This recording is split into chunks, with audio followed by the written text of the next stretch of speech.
Hello, Wallaby. Are you eating my grass? Delicious. I've just been hanging out in the garden with Vita, and it's gradually got darker and darker and darker, and the sky's getting greyer and greyer and greyer, and there's the old rumble of thunder that you can possibly pick up. So it seems like, yet again, we're in for another thunderstorm passing over. That's summer for you here. That's why there's so many fires. Not everyone's that bothered about the impending storm. Yeah. Reclining kangaroo. I thought I'd share with you my flower arrangement of the week. This is some of what's currently out. Some cosmos, some lavender, a bit of thyme, some Philadelphus, some mock orange, and it's all cheering me up as I stand here doing the dishes. Not a very interesting day for me today, I'm afraid. It's rather gloomy, overcast, threatening rain and thunderstorms all day today. So on days like that I try and focus on more indoor or undercover things, and so today I am going to be cleaning the window. And it's not so much that the windows get dirty, it's because they get covered in spiders, they get covered in cobwebs, and whilst it's really difficult to see, they get covered in this sort of bird powder, not so much from when the birds fly into the windows, but from when they perch on these wooden astragals, I think they're called, and sit there staring in at us.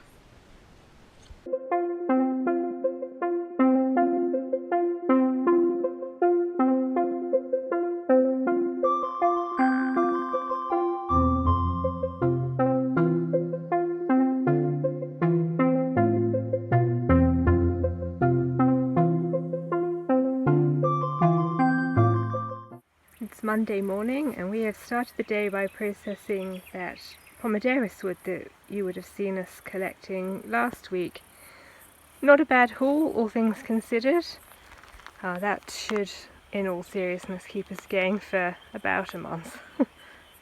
I'm back in my potting shed and tool store now, and since we're on the subject of wood processing, I thought I'd quickly show you some of our wood processing equipment. And so we've both obviously got our helmets and ear defenders and visors. That's very important. Most importantly, we've got our chainsaw. This is our Husqvarna 570. It is a two-stroke chainsaw. Basically that means that it has a better power to weight ratio. We use a C855 chain, if anyone's interested, that not only rips the wood, which is what a chainsaw typically does, which is when it basically cuts wood this way, the tree was there, cuts wood like that, it also rips the wood, which means that it will cut the tree this way too.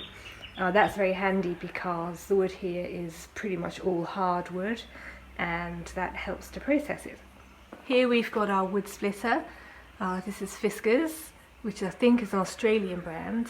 We found that using an axe was pretty insufficient against this Australian hardwood, but this helps us to split logs much more effectively. And last but not least, we've got this logger saw, which is where we put the logs that we're cutting. I think this is Scandinavian made. It's really handy, so as you can see, you can adjust this so you can make the aperture where the wood goes smaller or larger, and it sits up like that, and then you can you pop your wood here and then lower this and it clamps onto the wood, so then effectively your wood's coming out here and you can go chainsaw, chainsaw, chainsaw, chainsaw. But also what's good about this is that it folds flat. Let me demonstrate. In terms of maintenance, I'd normally sharpen the chain here after every use. Little and often I think works best, but this chain is now sort of beyond the point of being able to be sharpened, so we're basically just running it out until we can't use it anymore, and then we'll switch it over to a new chain. However, what I also do is mix the two-stroke after every use. Basically, one of the main differences between a 2-stroke engine, which our chainsaw has, and a 4-stroke engine, which say most cars have, is that in a car the oil and the fuel get mixed. So that's why you have a separate reservoir for the fuel and the oil. But in a 2-stroke engine, the oil goes into the fuel. You do have to pre-mix it, otherwise you'll screw your engine up.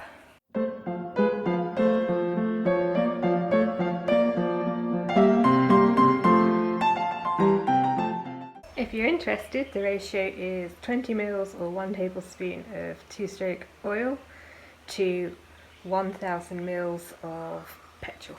I've done the wood processing, and actually since we last spoke I've also done a load more lawn mowing, but I didn't think you'd be up for watching 2 weeks worth of lawn mowing back to back.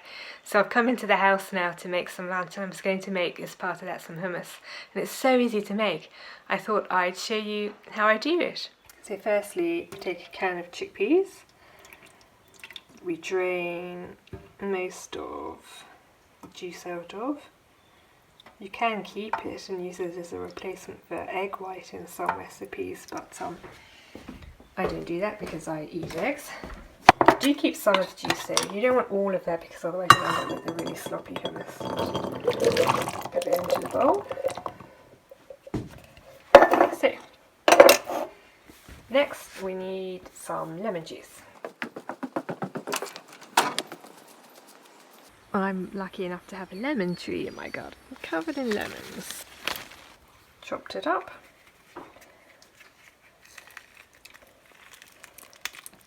Squeeze in the juice. I used to use bottled juice back in the UK. It's just not the same. So I recommend fresh if you can get your hands on it. It doesn't have to be off your own tree. Then we're going to add some cumin seeds. This spoon here is half a teaspoon. Then we're going to add some tahini. Doesn't have to be unhulled. I put a good tablespoon's worth in. There we go. Then we're going to add some garlic. I like quite a lot of garlic. Yeah, just adding in the garlic. It'll be quite rough because it's all going to get mixed up and blended up anyway. And then last but by no means least, we want to add some olive oil. I usually add about 6 tablespoons, which is about that. I'm going to be using this stick blender, but anything to mush this up will be fine. A food processor will work just as well.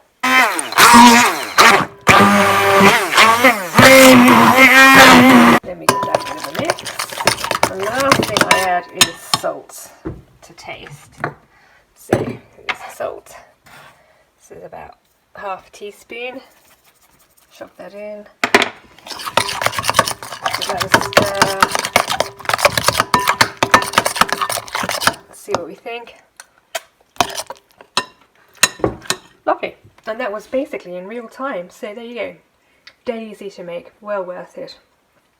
Much tastier than the stuff that you buy from the shop. Hello kangaroos. What's caught your attention? Let's have a look.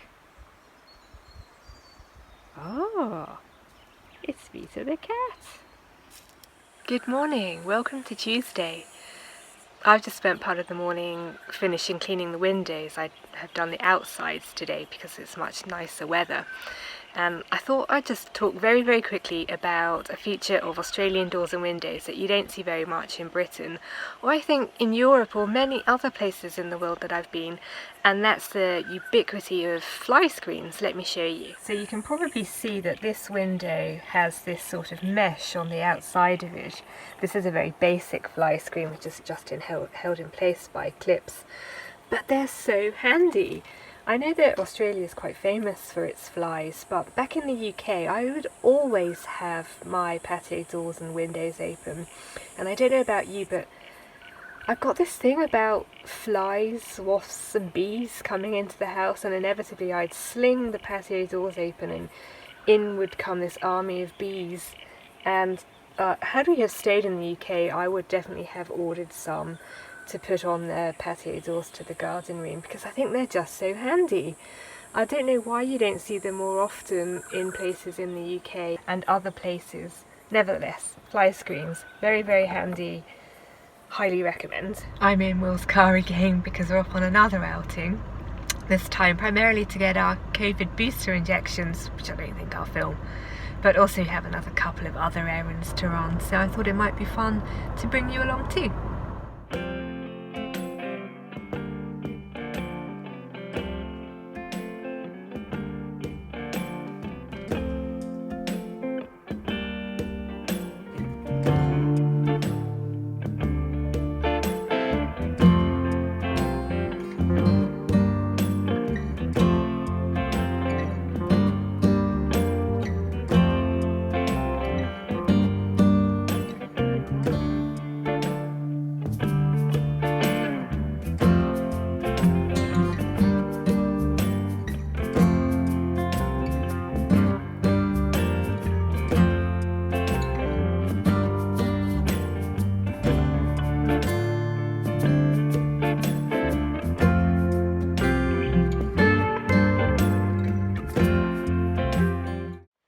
Good morning, welcome to Wednesday.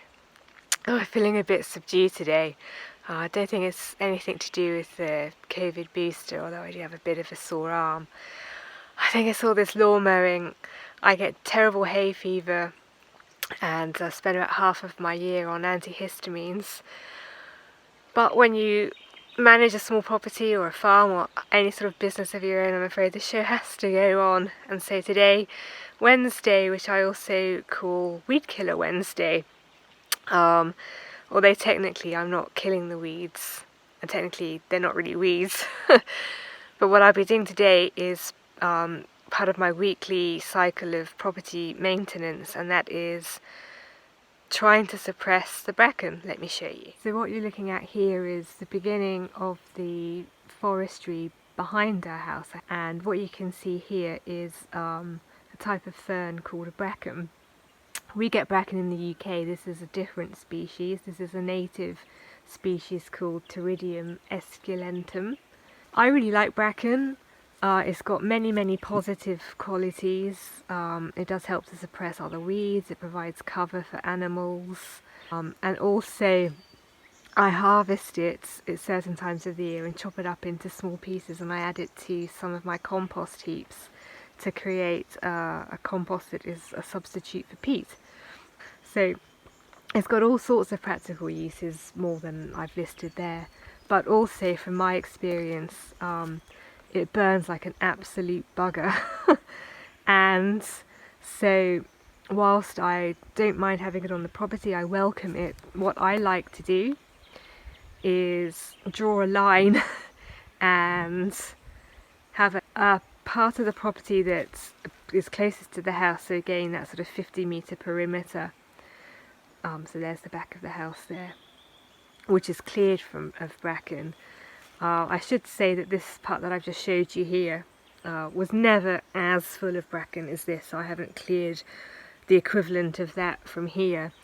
But the bracken sort of wants to march steadily forward, and so what I'm trying to do is just hold back the tide by intermittently coming along with my strimmer.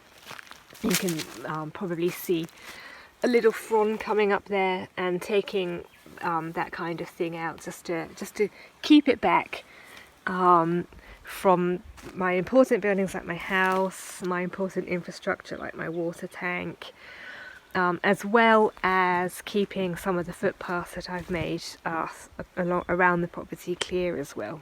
So it takes about an hour. I've got a route that I follow, and we'll do that route today.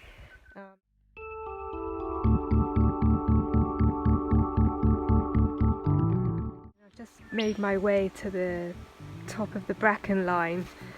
The property is at about 500 metres, and bracken can go up to about 1,000 metres I think, but for some reason on our property it gets to about here and then it just stops, and the same on the other side.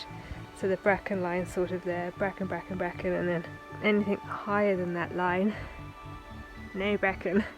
So luckily I don't have to go all the way to the top of the hill, which is quite steep, which I will show you one day. I'm not sure if you'll be able to tell, but this Australian bracken looks very much to my eye like the bracken that I've grown up with in the UK. And I could be mistaken, but the one thing that I think is totally different is that this bracken is gigantic. I'm 5'5", and if I hold this bracken upright, it is taller than me by a good 4 or 5 inches. So I could walk amongst this bracken and basically disappear from sight.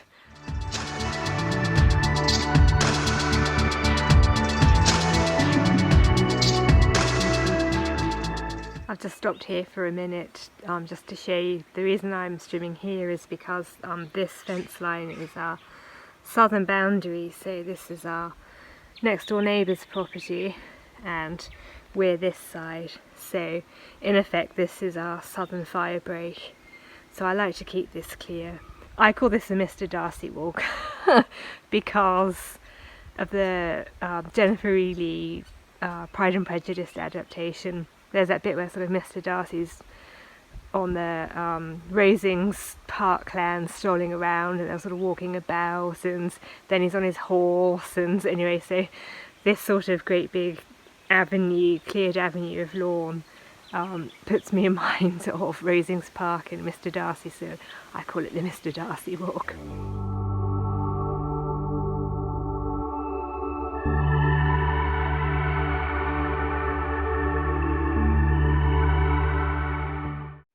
I'll also add, for anyone interested, my weapon of choice for that job was my Ryobi 18-volt strimmer with my 6 amp hour battery. It's Thursday afternoon here, and I just wanted to touch base to say that I'm still feeling a little bit out of sorts, and that made me think of something that I think I should mention that's quite important.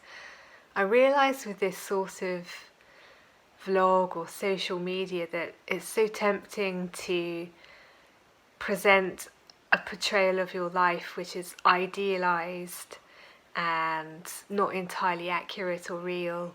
I like to think you've got the impression from what you've seen so far that that's not really my vibe. I'm quite happy to be seen looking horrific and I'm quite happy to be seen to be doing things that are intrinsically extremely boring and dull but which form the structure, the skeleton of my life from which everything else hangs, and are therefore dull but important and necessary, and a realistic portrayal of what this sort of life is like. So I'm not always going to be in the best of moods, I'm not always happy, I'm not always a nice person. I can be awful to live with, and that's just the truth. But I think it's important to accept that that's just normal. We're not all one thing all of the time. We're not happy all of the time. And accepting that is more important than trying to create a life or a world in which everything is happy all of the time, because that's not realistic and perhaps even to a certain extent not even desirable. So accepting the ups and downs, the vicissitudes of life is very important, but then so is having things in place that can help you. And I'm about to practice some yoga, which is something that I've been doing for a few years now, which helps me. I don't care what it is that helps you, but I think that it's important that you find something in your life, analog preferably, that you can connect to. And even that I accept can be a bitch, because I love going on walks, I love doing yoga, I love wildlife and being outside. And there are times when I am so despondent that even those things fail to bring me any pleasure. And that can leave me feeling worse. What's wrong with me? Why aren't I enjoying this walk? Why can't I see the beauty in this flower? But I realised subsequently that even if I'm not feeling it at the moment, these things do start to have a positive impact, even if you're not feeling it at the time. So I encourage you to embrace the ups and downs of life, because ultimately life only goes in one direction, and that's forward. You can never go back. You'll never get this moment again, and this moment, and this moment, and this day, and this year. It's a one-way conveyor belt. And ultimately all that we have is happiness.